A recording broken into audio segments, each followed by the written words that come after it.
ప్రభు అయిన యేసుక్రీస్తు నామమున మీ అందరికీ నా యొక్క వందనములు. ఈ యొక్క సమయమందు మనము దేవుని యొక్క వాక్యాన్ని ధ్యానం చేసుకుందాం. మత్తయి సువార్త 9వ అధ్యాయము 35 నుంచి 38 వచనములను మనము చదువుకొని ధ్యానం చేసుకుందాం. యేసు వారి సమాజ మందిరములలో బోధించుచు, రాజ్య సువార్తను ప్రకటించుచు, ప్రతి విధమైన రోగమును, ప్రతి విధమైన వ్యాధిని స్వస్థపరచుచు, సమస్త పట్టణముల యందును గ్రామముల యందును సంచారము చేసెను. ఆయన సమూహములను చూచి వారు కాపరి లేని గొర్రెల వలె విసికి చెదరియున్నందున వారి మీద కనికరపడి, కోత విస్తారమే కానీ పనివారు కొద్దిగా ఉన్నారు గనుక తన కోతకు పనివారిని పంపుమని కోత యజమానుని వేడుకొనుడని తన శిష్యులతో చెప్పెను.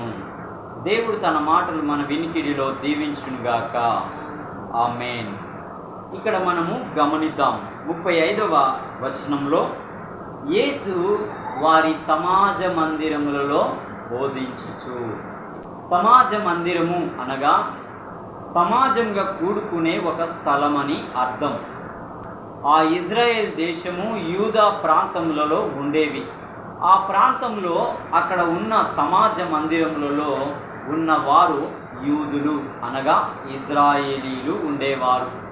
ఈ ఇజ్రాయేలీలకు ప్రభువు పరలోక రాజ్యమును గూర్చిన విషయాలను బోధించేవాడు.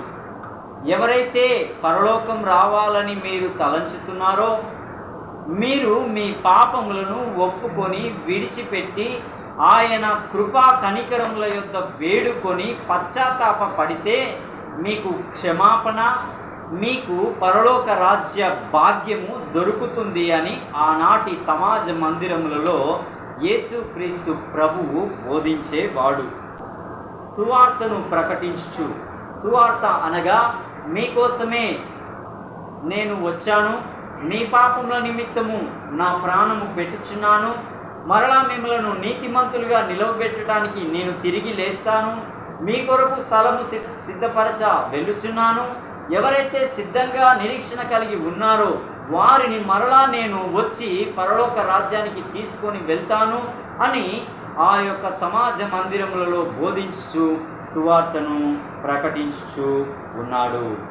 ఆ యొక్క సువార్తను వినటానికి ఆయా స్థలాల నుండి రోగులెల్లా, బాధింపబడిన వారు, తర్వాత వేదనకు లోనైన వారు, కృంగిపోయిన వారు, గుండె చెదిరిన వారు మరెందరో ఆ సమాజ మందిరంలోనికి వచ్చినప్పుడు ఆయన మాటలు విని ఆశ్చర్యపడిన సందర్భాలున్నాయి.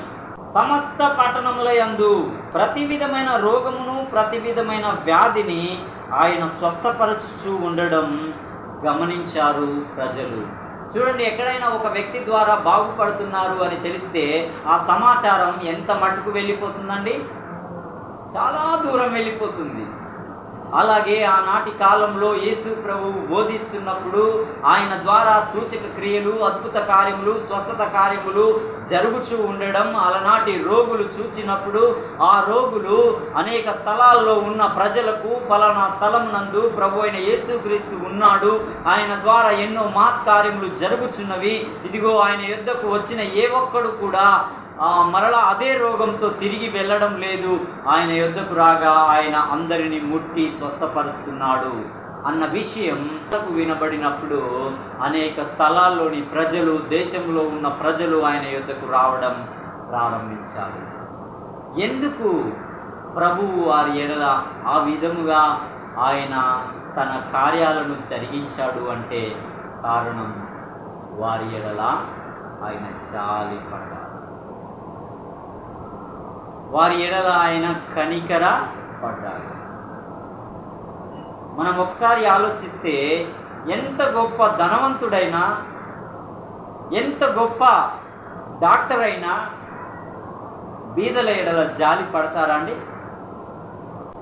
కానీ నిన్ను చేసిన ఆ దేవుడు నీతో ఉండటానికి, నీతో మాట్లాడటానికి, నిన్ను బాగు చేయడానికి, నిన్ను స్వస్థపరచడానికి పరలోకమును వీడి భూలోకానికి వచ్చిన ఆ దేవుని జాలి ఎంత గొప్పదండి. చాలామంది అంటారు, అమ్మో ఆ డాక్టర్ దేవుడు అండి. అసలు దేవుడు అన్న మాటకి అర్థం ఏంటంటే ఆయన జాలి కలిగిన వాడు. బీదవారి ఎడలను ధనికుల ఎడలను ఒక్క రీతిగా ఉంటాడు. అదే ఈ డాక్టర్లు ఎలా ఉంటారు చెప్పాలి?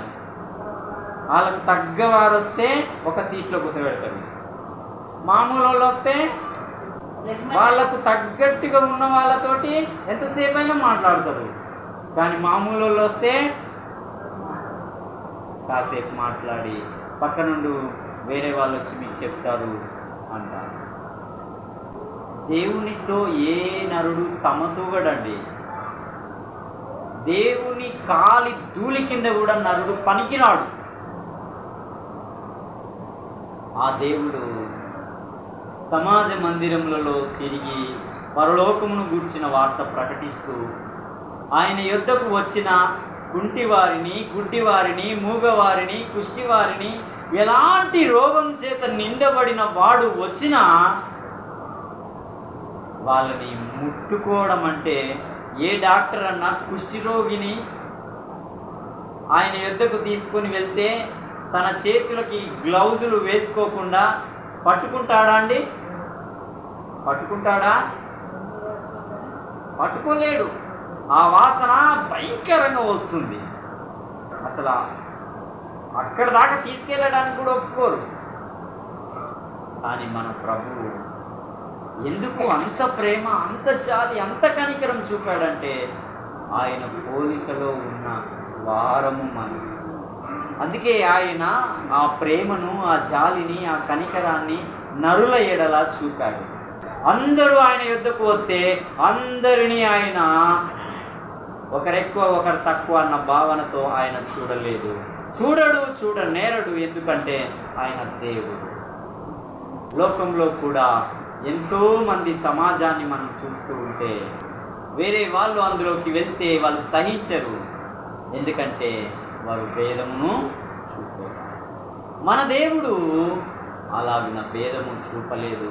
కాబట్టి ఆయన అలనాడు సమాజ మందిరములలో బోధించిన ఆ బోధ ప్రపంచమంతటికి వచ్చింది. అలనాడు ప్రకటించిన ఆ సువార్త ఈనాడు ప్రపంచమంతటికి వచ్చింది. అలనాడు ఆయన యూదుడని, గ్రీసు దేశస్థుడని, అన్యుడని ఏ భేదము చూపని విధంగానే ఈనాడు ప్రపంచంలో ఉన్న నలుమూలలకి ఆయన ప్రేమను గురించిన సువార్త విరివిగా వెదజల్లపడుచున్నది. ఎందుకంటే ఆయన దేవుడు. ఆయన ప్రేమ గల దేవుడు, జాలి గల దేవుడు, కనికరం గల దేవుడు. కాబట్టి అలనాడు జరిగిన ఆ కార్యాలు ఈనాడు ఆయా స్థలాల్లో ఆయా సేవకుల ద్వారా, తన నోటి మాట ద్వారా, ఆయన కనికరము ద్వారా కార్యాలు జరుగుతున్నాయి. దేవునికి డబ్బు కావాలా? దేవునికి నువ్వే కావాలి. దేవునికి నువ్వే భూమి ఆకాశముల కంటే, సమస్త రత్న రాశుల కంటే కూడా విలువైన వాడువు నువ్వే. అందుకే నీకోసం ఆయన ప్రాణం పెట్టాడు. నీ రక్షణ కొరకు ఆయన రక్తం చిందించాడు. నా బిడ్డ, నా వైపు తిరిగి నీ పాపములను ఒప్పుకో, నేను నిన్ను కడిగి నిన్ను శుద్ధి చేసి నేనున్న స్థలంలో నీవుండునట్లుగా నిన్ను నీతిమంతునిగా తీర్చిదిద్దుతాను అని ఆయన కంఠస్వరం యావత్ ప్రపంచంలోని సకల మానవాళికి ఇప్పటికీ ఎప్పటికీ వినబడుతూనే ఉన్నది. ఎందుకంటే నీవు నేను నశించి నరకానికి పోకూడదని ఆయన నీ ఎడల నా ఎడల కనికరపడి ఆయన ఏం చేస్తున్నాడు అంటే కార్యాలు చేస్తున్నాడు. ఒక చోట విధవరాలి యొక్క కుమారుడు చనిపోయాడు. ఆమెకి ఒక్కగానొక్క కొడుకే. ఆమె దుఃఖం అంతా ఇంత. భర్త చనిపోయాడు, ఆమెకు ఒక కొడుకున్నాడు, ఆ కొడుకు చనిపోయాడు. ఇక ఆమె యొక్క దుఃఖం, ఆమె యొక్క ప్రలాపం ఎలా ఉంటుందండి? మనం మాటలతో చెప్పగలమా? అంత దుఃఖంలో ఆ యొక్క విధవరాలి ఇంటికి వెళ్ళి, విధవరాలి ఇంటికి ధనవంతులు వెళ్తారా అండి? గొప్పవాళ్ళు వెళ్తారా? ఊర్లో ఉన్న సర్పంచ్ ఏమన్నా వెళ్తాడా? అసలు వాళ్ళ బంధువులే వాళ్ళ దగ్గరికి వెళ్ళడానికి ఇష్టపడరు. కానీ ఆకాశ మహాకాశములు పట్టజాలని ఆ దేవుడే మానవుడై లోకానికి వచ్చి గుండె చెదిరిన వారి యొక్క గుండెల్ని బాగా చేయడానికి, కలవరాలతో ఉన్న వారి యొక్క హృదయాలను చక్క చేయడానికి, బంధింపబడిన వారిని విడిపించడానికి, కృంగిన వారిని లేవనెత్తడానికి ఆయన లోకమునకు వచ్చి ఆ యొక్క విధవరాలి దగ్గర మనం చూస్తే అంటున్నాడు, అమ్మా నీవు ఏడవకు. ఆ కుమారుని లే అనగానే ప్రభు మాట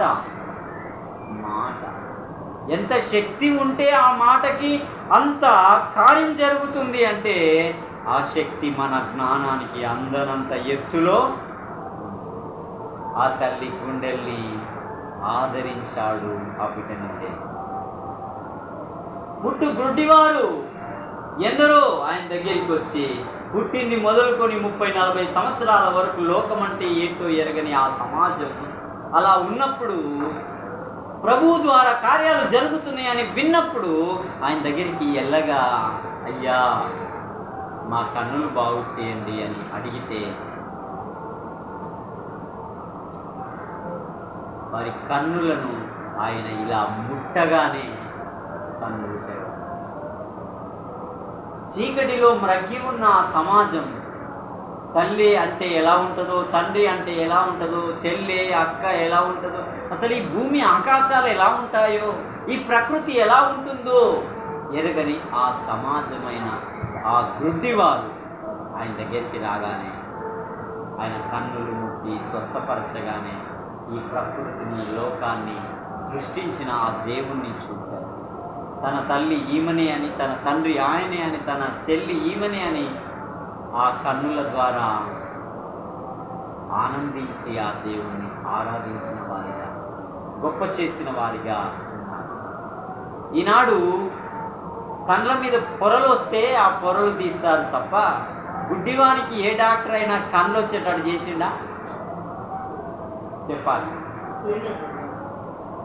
మరి దేవుడు ఎలా అవుతాడు డాక్టర్? కిడ్నీ లేని వ్యక్తికి ఇంకో కిడ్నీని తెచ్చి ఇక్కడ అమర్చగలుగుతాడేమో కానీ కిడ్నీనే ఉత్పత్తి చేసే విధమైన శాస్త్రం ఏమన్నా వచ్చిందా? రాలే. కానీ మన ప్రభువుకి సమస్తము సాధ్యమే. చనిపోయిన వారిని లేపాడు, గుండె చెదిరిన వారిని బాగు చేశాడు, కుంటి వారిని లే నడు అనగానే లేచినాడు.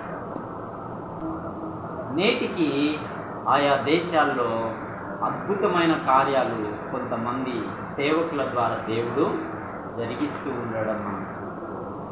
ఎందుకు జరిగిస్తున్నాడు అంటే వాళ్ళ గొప్పతనాన్ని బట్టి కాదు, దేవుని యొక్క మహిమను వెల్లడిపరచుటకు, ప్రజల యొక్క హృదయములను ఆదరించుటకు, వారి మనస్సులను తెప్పరిల్ల చేయుటకు, వారి బ్రతుకులు ఉజ్జీవింప చేయుటకు, వారి ప్రాణం మేల్కొల్పబడి ఇదిగో వీరి ఎడల దేవుడు గొప్ప కార్యాలు చేశాడు అని లోకం చెప్పుకొనుట కొరకు, వారికి మేలు కలుగుట కొరకు దేవుడు ఇప్పటికీ ఎప్పటికీ ఆయన తన చిత్తానుసారంగా తన ఇష్టమైన బిడల ఎడల ఆయన కార్యం చేసే సర్వశక్తి గల దేవుడుగా ఉన్నాడు. ఎవరి మీద జాలి అంటే నడిచే వారి మీద జాలి కాదు, పడిపోయిన వారి మీద జాలి. ఎవరి మీద జాలి అంటే లేవలేని స్థితిలో ఉన్న వారి మీద జాలి. సమాజానికి ఉపయోగపడని వారి మీద దేవుని జాలి. కాబట్టి ఆయన జాలి, ఆయన కనికరం, ఆయన ప్రేమ లోకంలో ఎవరు చూపలేరు, చూపవల్ల పడరు. ఈ లోకంలో ఎవరైనా ఏదైనా చేస్తున్నారంటే హృదయంలో ఏదో ఒక మూలన కూడా స్వార్థం ఉండే చేస్తారు. గుర్తుపెట్టుకోండి మీరు. కానీ నీ దేవుడు బ్రతకడానికి భూమి, గాలి, ఆకాశం, నీరు, పంచభూతాలు ఇచ్చి ఆయుష్, ఆరోగ్యం, సర్వ సమృద్ధిని ఇచ్చి బిడ్డ నీ పాపానికి నా కుమారుని లోకానికి పంపాను, ఆయన యొద్ద నీ పాప క్షమాపణ కలదు అని కుమారుని పంపి ఆయన సువార్తను వినిపిస్తూ విన్నా వినకపోయినా విన్న వారికి ఆయన రాజ్యం, వినని వారికి ఆయన నరకం సిద్ధపరిచి పెట్టిన ఆ దేవుడు ఇంకా ఎందుకు ఈ సమాజాన్ని భూమి మీద ఇంకా నిలవబెట్టి ఆయన జాలిని కనపరుస్తున్నాడంటే ఏ ఒక్కడు నరకానికి వెళ్ళొద్దనే తప్ప, ఈ భూమి మీద ఎంత సంపాదించినా ఒకరోజు వెళ్ళిపోవాలి, ఎంత కాలం బతికినా, ఎంత బలం సంపాదించి బతికినా ఒకరోజు అది మట్టిలోకే వెళ్ళాలి. ఎంత పేరు సంపాదించినా నువ్వు వెళ్ళిపోయినాక పలానా ఆయన అనడు. పార్థివ దేహం అంటారు దాన్ని. ఇది శవం ఎందుకు పనికొస్తుంది? అది కాల్ చేయడానికి, పాత పెట్టడానికి తప్ప దేనికి పనికిరాదు. అది నీలో ఆయువు, ఆయుష్, ఆత్మ, జీవం ఇచ్చిన ఆ దేవుణ్ణి నీవు తెలుసుకోకుండా ఎన్ని సంపాదిస్తేనేమి, ఎంత పేరుంటేనేమి, ఎంత ఆస్తి ఉంటేనేమి, ఎంత ధనం ఉంటేనేమి, ఎంత బలం ఉంటేనేమి, ఎంత జ్ఞానం ఉంటేనేమి, ఎంత పలుకుబడి ఉంటేనేమి, రేపు నువ్వు చస్తే అవేవి నీతో రావు. అవేవి నిన్ను పరలోకానికి తీసుకొని పోవు. బ్రతుకునిచ్చిన ఆ దేవుడెవరో బ్రతికుండగానే తెలుసుకొని ఆ ప్రభువు యొద్ద నీ పాపాలు ఒప్పుకుంటే ఆయన దయ వలన, ఆయన కనికరం వలన రక్షింపబడతావు. నిత్య రాజ్యానికి ఆయన కనికరమును బట్టి అర్హుడు కాగలుగుతావు. ఆయన యొద్దకి రాగలిగితే అది నీకు మేలు. ఆయన యొద్దకు రాకుండా నీవు నీ కాలాన్ని గడిపితే అది నీకే నీవు గోతిని తవ్వుకొని అందులో పూడ్చివేయబడుటకు, తర్వాత నరకానికి వెళ్ళి కేకలు వేయడానికి తప్పితే మరి దేనికి పనికి రాదు. కాబట్టి సమయమందు దేవుడు తన మాటలు మన వినికిడిలో దీవించునుగాక. ఆమేన్, ఆమేన్.